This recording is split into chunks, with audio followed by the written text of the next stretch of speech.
अस्सलाम वालेकुम। आप देख रहे हैं राइस विद हैदर। मैं हूं हैदर मुर्तज़ा।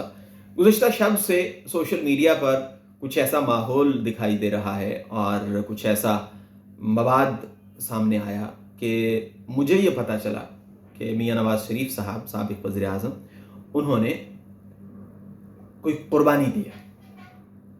तो मैंने ये सोचा कि कुर्बानी तो फिर यही हो सकती है कि उन्होंने ये सोचा हो कि चूँकि विफाक में पाकिस्तान तहरीक इंसाफ के हिमायत याफ्ता आज़ाद उम्मीदवारों की अक्सरियत है, तो चलें जी आप बनाएं हुकूमत, मैं जमहूरियत की तारीख़ का बाब रकम करने जा रहा हूँ और मेरी जमात भी आपको सपोर्ट करेगी। मैंने कहा ये कुर्बानी होगी, लेकिन वो खोजने पे पता चला कि भाई ऐसा तो कुछ नहीं हुआ। तो फिर कुर्बानी क्या हुई?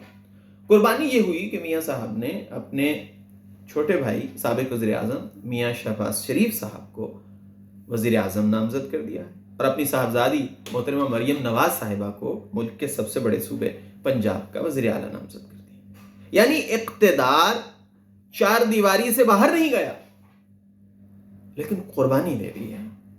मैं सेनेटर अफनानुल्लाह साहब की ट्वीट पढ़ रहा था, तो उसमें वो कहते हैं कि मियाँ साहब ने उस कुर्सी को लात मार दी जिसके लिए इमरान खान मर रहा था। यानी कोई कह रहा है उसको ठोकर मार दी, ठुकरा दिया, यानी ठुकराई हुई कुर्सी पर, लात मारी हुई कुर्सी पर, ठोकर मारी हुई कुर्सी पर मियां शहबाज शरीफ साहब बैठेंगे। यार ठीक है, आप कारकुन हैं पाकिस्तान मुस्लिम लीग नवाज के, आपका हक बनता है कि आप अपने कायद के साथ जो भी आपके जज्बात हैं उसका इजहार करें, लेकिन अब मियां शहबाज शरीफ साहब भी आपके कायद हैं यार, सदर हैं आपकी जमात के, उन्होंने उस कुर्सी पर बैठना है जिस कुर्सी को आप लात मारी हुई कुर्सी कह रहे हैं, जिस कुर्सी को आप ठोकर ज़दा कुर्सी कह रहे हैं। तो मेरे ख्याल में इसका ख्याल करना चाहिए, क्योंकि मियाँ साहब वज़ीर आज़म बन जाएंगे तो वो सिर्फ PMLN के थोड़ी वज़ीर आज़म होंगे, वो 25 करोड़ अवाम के वज़ीर आज़म हैं और हमारे वज़ीर आज़म हैं, तो आप उनकी तौहीन तो बहरहाल आपको नहीं करनी चाहिए। अब सवाल यह कि मियाँ साहब की इस जो नामजदगी है, जो उन्होंने अपने भाई और अपनी साहबजादी के नाम अनाउंस किए, इसको कुर्बानी क्यों कहा जा रहा है? और यहाँ तक कहा जा रहा है कि कौम ने मियाँ साहब की खिदमत को समझा ही नहीं है, कदर नहीं की है। बल्कि एक दोस्त ने, उनके कारकुन ने कहा हुआ था कि है कोई जो जिसने वक्त के वली के साथ जो है वो नारवा सलूक ना रखा हो, जो भी, यानी एक फ़ज़ा ऐसी बनाई जा रही है जिसमें यूँ लग रहा है कि कौम ने मियाँ साहब की कदर नहीं की। अब देखें, ऑब्जेक्टिवली इस बात का जायज़ा लें नाज़रीन, और आप भी इसको एनालाइज करने की कोशिश करें, तज्ज़िया करने की कोशिश करें कि कौन नहीं जानता कि मियाँ साहब जब तशरीफ़ लाए हैं तो उनका जलसा जिस शान से पाकिस्तान टेलीविज़न पर दिखाया गया उसका मतलब क्या था। और फिर जो भारी भरकम उनकी कैंपेन, जो कि बहुत ही देर से शुरू हुई बिलावल भुट्टो के बार बार कहने के बाद, उसका क्या मतलब था। और किसे नहीं खबर कि मियाँ साहब की पार्टी इस इलेक्शन में गार्डेड पार्टी थी। ये डॉन ने कहा, मैं नहीं कह रहा, डॉन ने कहा गार्डेड पार्टी, फेवरेट पार्टी थी किसको, और ये इसका बरमला इजहार भी हमें दिखाई दिया। बल्कि मुझे वो याद आ रहा है तबसरा सेनेटर परवेश खान का, उन्होंने एक मीडिया टॉक में इलेक्शन से पहले कहा था कि अभी तक PMLN का मंशूर नहीं आया, लेकिन मंशूर की एक लाइन आ गई है और वो है साड़ी गल हो गई। ये तो एक इस्तारा बन गया था आपकी जमात का।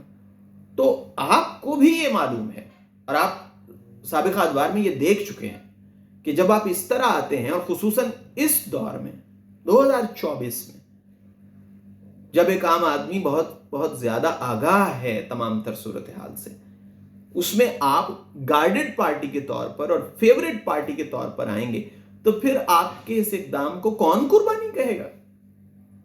और शायद मियां नवाज शरीफ साहब अब बैठकर सोच भी रहे होंगे कि आपको याद है मीनारे पाकिस्तान पर उनका जलसा था, तो उन्होंने क्या कहा था कि आज बहुत सी बातें हैं जो मैं नहीं कर रहा, जो मैं नहीं कर रहा। वहीं से पता चल गया था कि वो कौन सी बातें हैं।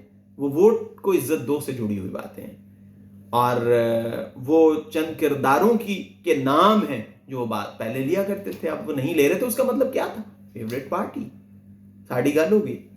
तो इस सूरत हाल में कौन आपको कहेगा कि आपने قربانی دی ہے. اور جیسا کہ میں نے ذکر کیا کہ آپ نے, اچھا چلو میں ایک اور انداز سے اگر فیصلہ ہوتا میں اس کو بھی قربانی مان لیتا کہ آپ اقتدار کو اپنی چار دیواری سے ہی باہر نکال دیتے, تو ہم مان جاتے میاں صاحب نے قربانی دی ہے. یہ کیسی قربانی ہے؟ اور بصد احترام یہ بات کر رہا ہوں, میں بہت قدر کرتا ہوں اور بہت ادب کرتا ہوں میاں صاحب کا. وہ 3 مرتبہ اس ملک کے وزیر اعظم رہے ہیں. 97 میں وہ 2/3 میجورٹی لے کر آئے تھے, وہ بڑا اچھا کام کر رہے تھے, پھر ان کو ہٹا دیا گیا اور پھر جو کچھ ان کے ساتھ روا رکھا گیا, مجھے تو بالکل اس کی خوشی نہیں ہے. لیکن ان حالات میں جیسے آپ آئے, کوئی بھی جمہوریت پسند پاکستان میں یہ نہیں چاہتا تھا کہ آپ کو ایسے آنا چاہیے تھا. یہ اس کا نتیجہ ہے کہ جو آپ کے ساتھ آج معاملات ہیں. اور یہ کہنا کہ وہ وزیر اعظم کے خواہش مند نہیں تھے, یہ تو بالکل عجیب بات ہے. میرا خیال ہے 6 فروری کے اخبارات آپ دیکھ لیں گے, 6 فروری وہ ہوتا ہے نا گزشتہ شمارے, وہ نکال کر آپ ویب سائٹ پر دیکھ لیں گے تو ہر اخبار کا جو پہلا پیج ہے وہ آپ کو بتا دے گا کہ میاں صاحب وزیر اعظم کی کرسی کے خواہش مند تھے یا نہیں تھے, اور کیا انہوں نے اس کرسی کو ٹھوکر ماری ہے یا اس کرسی کی طلب میں ہی وہ پاکستان آئے تھے. بہرحال آپ سے گزارش یہ ہے کہ چینل سبسکرائب کیجئے, بیل آئیکن پریس کیجئے اور دعا میں یاد رکھیے. انشاءاللہ اگلی ویڈیو میں آپ سے پھر ملاقات ہوگی. تب تک کے لیے خدا حافظ.